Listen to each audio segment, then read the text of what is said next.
If your 2026-27 FAFSA just came back selected for verification, your daughter's aid is frozen, and the clock on her enrollment deadline is probably already running. That feels like a crisis. It isn't, but you need to know exactly what to do, in the right order, starting today.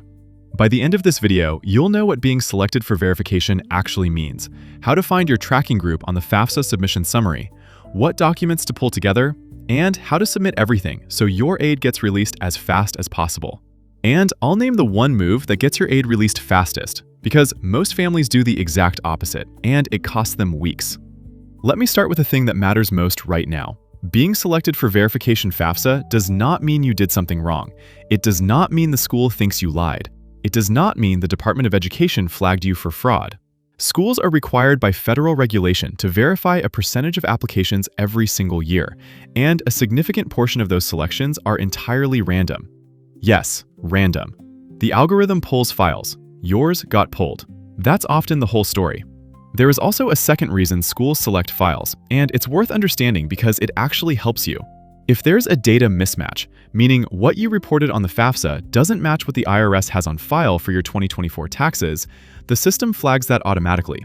It isn't an accusation, it's a discrepancy check. Your side income, a correction you made mid-form, a rounding difference, any of those can trigger a flag. The school just needs you to confirm the numbers. That's it. Take Marcus. He's in his mid-40s, sitting at his home office desk right now with his FAFSA Submission Summary printout on one side and a half-filled checklist on the other, trying to figure out what just happened. He filed the 2026-27 FAFSA for his eldest daughter, who's starting her sophomore year. The student aid report came back flagged for verification. He's read the form twice. He's not sure if he made an error, if it's random selection, or if his consulting income, which varies year to year from his 2024 taxes, triggered a data mismatch. His expression is somewhere between mild dread and determined problem solving. If that's you right now, you're in good company. Here's what Marcus needs to do first, and here's what you need to do first. Find your tracking group. The FAFSA verification process isn't one size fits all. The Department of Education assigns every selected file to a tracking group, and that group tells you, and the school, exactly what category of information needs to be verified. Your tracking group is printed right on your FAFSA submission summary. It'll show up as V1, V4, V5, or one of a couple of others. The most common by far is V1. Look for it, it's there. Here's the part most people skip, and it costs them. Each tracking group has a different document list. V1 is the standard group. It's focused on household size and income. V4 and V5 add layers, custom verification questions, identity confirmation, statement of educational purpose. If you show up to the financial aid office with V1 documents when you're actually in V5, you've just added 10 days to your timeline. You're not moving faster by guessing, you're moving slower.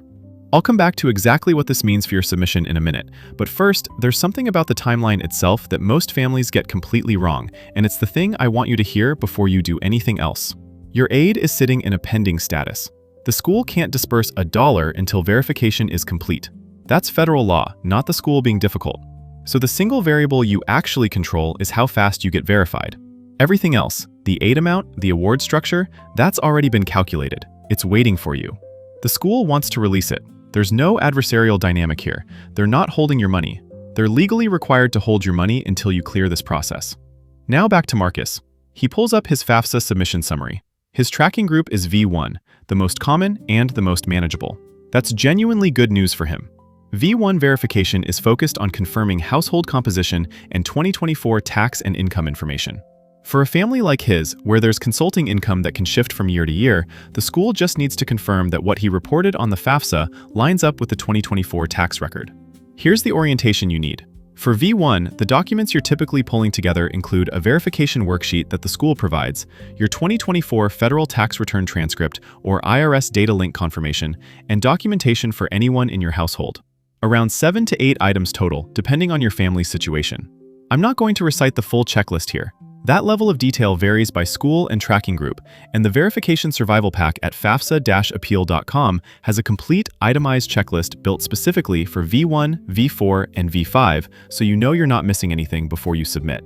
What I do want to teach you is the principle behind assembling that document set, because this is where Marcus almost went wrong, and where most families actually do go wrong. The temptation is to submit what you have right now and follow up with the rest later. It feels proactive. It feels like you're moving. But here's the counterintuitive truth. Partial submissions reset your place in the queue.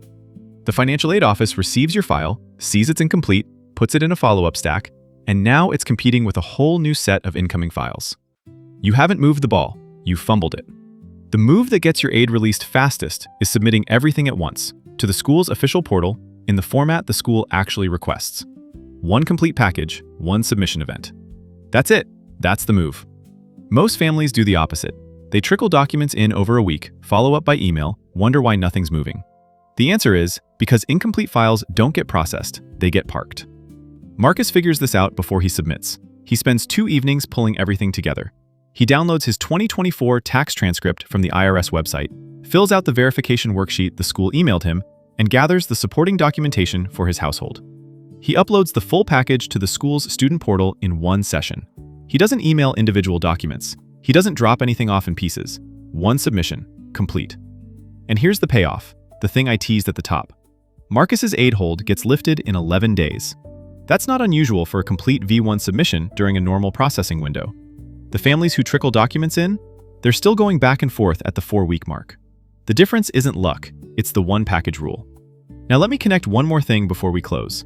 If you're not sure which tracking group you're in, or you're not sure what the difference between V1 and V5 actually means for your document list, I built a free verification tracking group decoder tool at FAFSA-appeal.com. You put in your group, it tells you what's typically required. It's free, it takes about 2 minutes, and it's specifically calibrated for the 2026-27 award year. That's your first stop if you haven't already identified your group and figured out what you need. The Verification Survival Pack at FAFSA-appeal.com goes deeper. It has the complete document checklist for each tracking group, a submission checklist so you don't accidentally leave anything out of your one-package upload, and a follow-up email template for checking status after you've submitted without annoying the financial aid office. It's built for exactly the situation Marcus was in. If you want to move through this without guessing, that's the executable version of everything this video covered. Here's the plain English summary. Being selected for FAFSA verification in 2026 is not a red flag on you. It's a federal process. Find your tracking group on the FAFSA Submission Summary. Understand what documents your group requires. Assemble the complete package. Submit once through the official portal with everything included. Don't trickle, don't guess, don't wait. Your daughter's aid is sitting there. You're the only variable left in the equation. And now you know exactly what to do with it. If this helped, a like genuinely helps YouTube show this to other families who are panicking over the same letter right now. And there are a couple more videos on the verification process if you want to keep going.